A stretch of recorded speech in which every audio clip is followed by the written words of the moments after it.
नुकसान। ये 9 number. Indian army जिंदाबाद, इंडियन आर्मी जिंदाबाद, इंडियन आर्मी जिंदाबाद।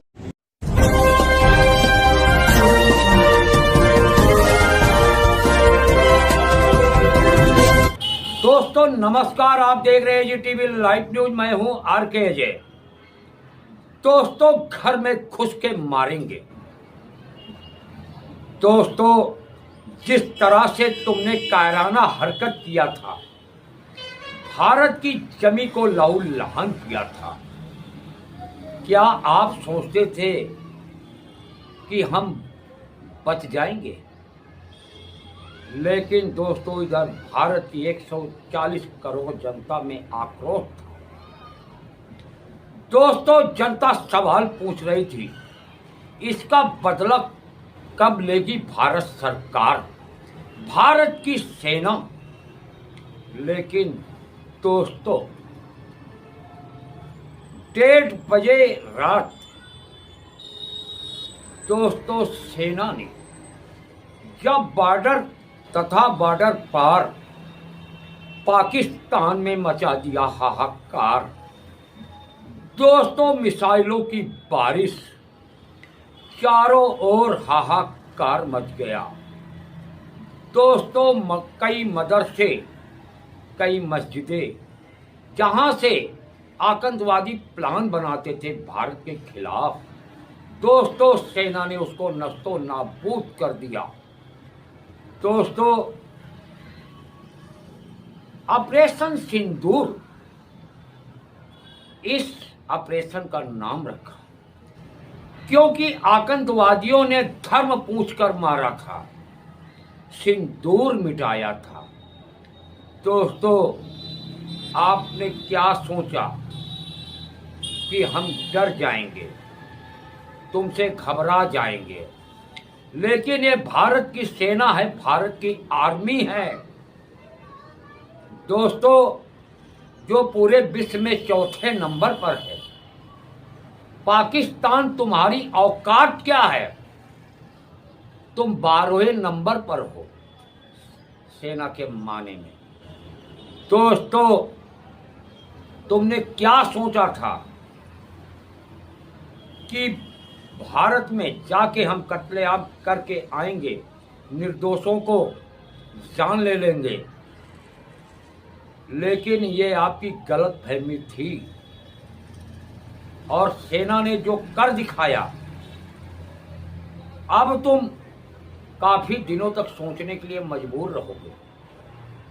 दोस्तों 1:30 बजे रात का वक्त था और सेना के जवान बॉर्डर पार करके घर में घुस करके 9 ठिकानों को निशाना बनाया, मिसाइलों की बारिश की। और जहां तक खबरें निकल के आ रही हैं, लगभग 100 आतंकवादी कहूं या लोगों की वहां मौत हो गई। मिसाइल, गड़गड़ाते हुए मिसाइल उनको भागने का मौका तक नहीं दिया। दोस्तों जैसा करोगे उससे डबल पाओगे तुम। पाकिस्तान वाले सावधान हो जाओ। दोस्तों ये भारत की सेना है, भारत की आर्मी है, तुम्हें तो नस्तो नाबूद कर देगी।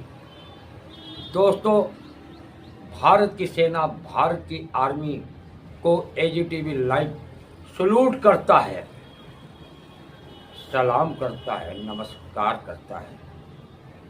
भारत की सेना पे 140 करोड़ हिंदुस्तानियों को गर्व है।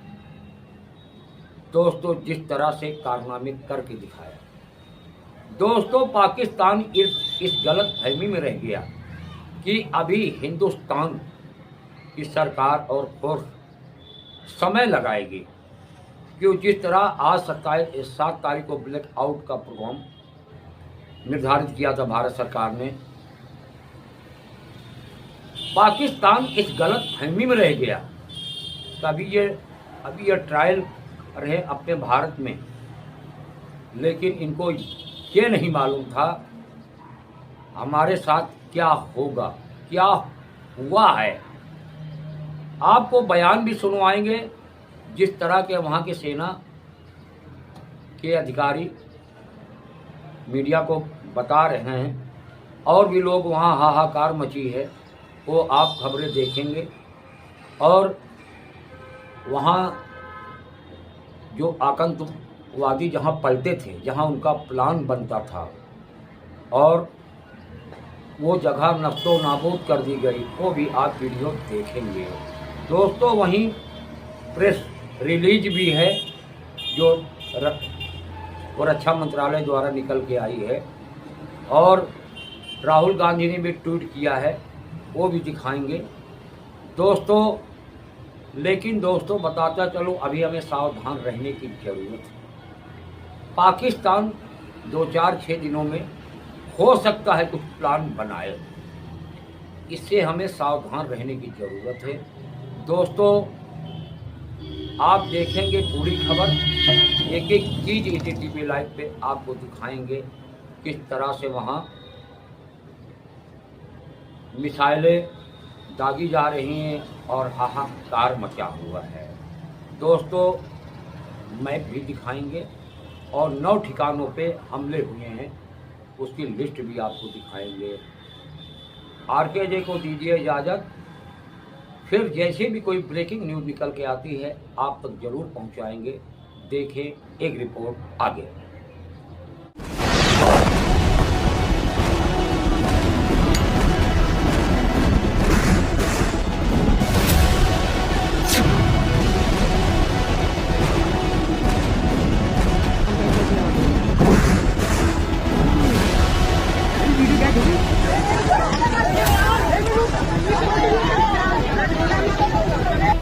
ये नुकसान, ये 9 नंबर।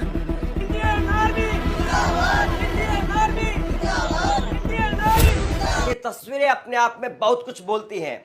ये तस्वीरें देखिए आप, जब पाकिस्तान के खिलाफ भारत की एक जोरदार कार्रवाई देखने को मिली और भारत की तरफ से 7 शहरों के 9 आतंकी ठिकानों को निशाना बनाया गया। और अब तक जो जानकारी निकल करके सामने आ रही है, करीब करीब इसमें 100 से ज्यादा आतंकी मारे गए हैं। भारतीय सेना की तरफ से यह ट्वीट भी किया गया है। मिनिस्ट्री ऑफ डिफेंस यानी रक्षा मंत्रालय की तरफ से यह प्रेस रिलीज जारी की गई है, और इस प्रेस रिलीज के जरिए भारत के रक्षा मंत्रालय ने इस बात को स्वीकार किया है कि पहलगाम हमले के 15 दिन के बाद में ऑपरेशन सिंदूर के जरिए ये आतंकी ठिकानों को नष्ट करने के लिए एक जवाबी कार्रवाई की गई है, और इसमें करीब करीब 24 मिसाइलें दागी गई हैं। दैनिक भास्कर की खबरें देखिए। ऑपरेशन सिंदूर, भारत ने पहलगाम हमले का बदला लिया, पाकिस्तान पर 24 मिसाइलें दागी, 100 से ज्यादा आतंकी ढेर, जैश लश्कर के हेडक्वार्टर को तबाह किया गया। इससे पहले की एक मैं आपको हेडलाइन और दिखाता हूं। जब NDTV पर खबर लगी थी कुछ देर पहले 7:30 बजे सुबह शुरुआती वक्त में, भारत की एयर स्ट्राइक 62 से ज्यादा लश्कर आतंकी और हैंडलर मारे गए। ये सुबह की खबर।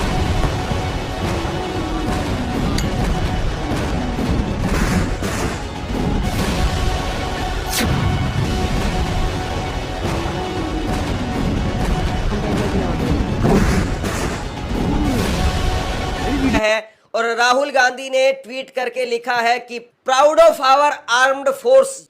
हिंदी और उर्दू में 2 ट्वीट किए हैं, यानी एक ही ट्वीट को उन्होंने उर्दू में भी लिखा है। जाहिर सी बात है पाकिस्तान के लोग भी इसको पढ़ रहे होंगे। मैं हमारी रक्षा सेनाओं द्वारा पाकिस्तान में आतंकवादी ठिकानों पर किए गए लक्षित हमलों का स्वागत करता हूं। पाकिस्तानी डीप स्टेट को ऐसी सख्त सीख दी जानी चाहिए कि फिर कभी दूसरा पहलगाम ना हो। पाकिस्तान के आतंकी ढांचे को पूरी तरह से नष्ट कर देना चाहिए। जय। मैंने पहले भी बहुत बार आपको बताया है कि भारत की सेना दुनिया भर में 4थे नंबर पर आती है, पाकिस्तान की सेना 12वें नंबर पर है, यानी कोई मुकाबला नहीं है दोनों के बीच में। और पाकिस्तान अब अगर इस हमले के बाद में जवाबी कार्रवाई के नाम पर अगर कोई हिमाकत करेगा तो आज तो यहां पे 4 स्ट्राइक्स की गई, यहां पर 5 बेगुनाह पाकिस्तानियों ने शहादत नसीब की। इनमें एक 3 साल की मासूम बच्ची भी शामिल है। 2 बालिग मर्द हैं, 2 बालिग खवातीन हैं। 31 यहां पे मासूम शहरी इंजर्ड हुए हैं, जख्मी हैं, जिनमें 25 मर्द हैं और 6 खवातीन हैं। यहां पे एक मस्जिद शहीद हुई है और इसके अलावा 4 जो क्वार्टर्स हैं जिनमें मासूम लोग रह रहे थे और फैमिली क्वार्टर्स थे 7 लोगों के, जो सिविल आबादी थी, उसमें नुकसान पहुंचा है। मुजफ्फराबाद में शाही वाली नाला ये जगह है, यहां पे मस्जिद बिलाल को निशाना बनाया गया। 7 इंपैक्ट हुए यहां पे दुश्मन की तरफ से, उसमें एक बच्ची जख्मी हुई है और एक मस्जिद जो सी है वो शहीद हुई है और उसको नुकसान पहुंचा है। कोटली, यहां पे मस्जिद अब्बास को निशाना बनाया गया। यहां पे 5 स्ट्राइक्स हुई हैं, 2 यहां पे शहीद हैं, एक 16 साल की बच्ची और एक 18 साल का बच्चा। इसके अलावा एक मां और उसकी बेटी जख्मी हैं इस वक्त। मुरीद के यहां पे मस्जिद उम्मुल कुरा को निशाना बनाया गया, 4 स्ट्राइक्स की गई, एक शहीद है मर्द, एक मर्द इंजर्ड है, जख्मी है, 2 यहां पे लोग मिसिंग है। अभी मस्जिद जो सी है वो शहीद की गई है और इर्द गिर्द की। आप जरा एक बार देखिए अपनी स्क्रीन पर, बहावलपुर में जैसे मोहम्मद के आतंकी संगठन, आतंकी ठिकाने, उस पर यह हमला हुआ है। मुदीर के में लश्कर तैयबा, उसके ठिकाने पर यह हमला हुआ है। तेरा कला में जैसे मोहम्मद, उसके ठिकाने पर हमला हुआ है। सियालकोट में हिजबुल मुजाहिदीन, उसके ठिकाने पर हमला हुआ है। बरनाला में लश्कर तैयबा, उसके ठिकाने पर भी जोरदार हमला हुआ है। कोटली में जैसे मोहम्मद, कोटली में ही एक दूसरे ठिकाने पर हिजबुल मुजाहिदीन, मुजफ्फराबाद के अंदर लश्कर तैयबा और मुजफ्फराबाद के एक और ठिकाने में जैसे मोहम्मद। तो ये अलग अलग नोट। भारत की सेना दुनिया भर में 4थे नंबर पर आती है, पाकिस्तान की सेना 12वें नंबर पर है, यानी कोई मुकाबला नहीं है दोनों के बीच में। और पाकिस्तान अब अगर इस हमले के बाद में जवाबी कार्रवाई के नाम पर अगर कोई हिमाकत करेगा, इस मैप के जरिए 9 ठिकाने देखिए जहां पर आज भारत की तरफ से जवाबी हमला किया गया है। सबसे पहले बहावलपुर, मुरीद के, तेहरा कला, सियालकोट, बरनाला, कोटली, मुजफ्फराबाद और उसके साथ साथ पीओके, वहां पर भी हमला किया गया है। और ये अगर आप देखें तो बिल्कुल ये साफ तौर पर बता रहा है कि भारत ने इस बार केवल सीमा पर नहीं बल्कि सीमा पार करके, यानी बॉर्डर पार करके इस बार घुस करके मारा है और आतंकी ठिकानों को निस्ते नाबूद कर दिया है। और वहां के लोग खुद इस बात का सबूत दे रहे हैं। पाकिस्तानी और इंडिया ने जंग शुरू कर दी है। अभी मेरे बहावलपुर सिटी के अंदर मौलाना मसूद अजहर साहब के जो है मदरसा है उसके ऊपर 4 मिसाइल दागे गए हैं। 4 मिसाइलों के साथ हमला किया गया है मौलाना मसूद अजहर साहब के मदरसे के ऊपर। हम अपनी अफवाज पाकिस्तान के साथ खड़े हैं, लेकिन मेरा सवाल है कि हमारी एजेंसीज कहाँ सोई हुई थी, हमारी अफवाज पाकिस्तान कहाँ सोई हुई थी जब ये हमला हुआ। मुजफ्फराबाद की भी खबर आ रही है कि मुजफ्फराबाद वाली साइड पर भी ये अटैक हुआ है,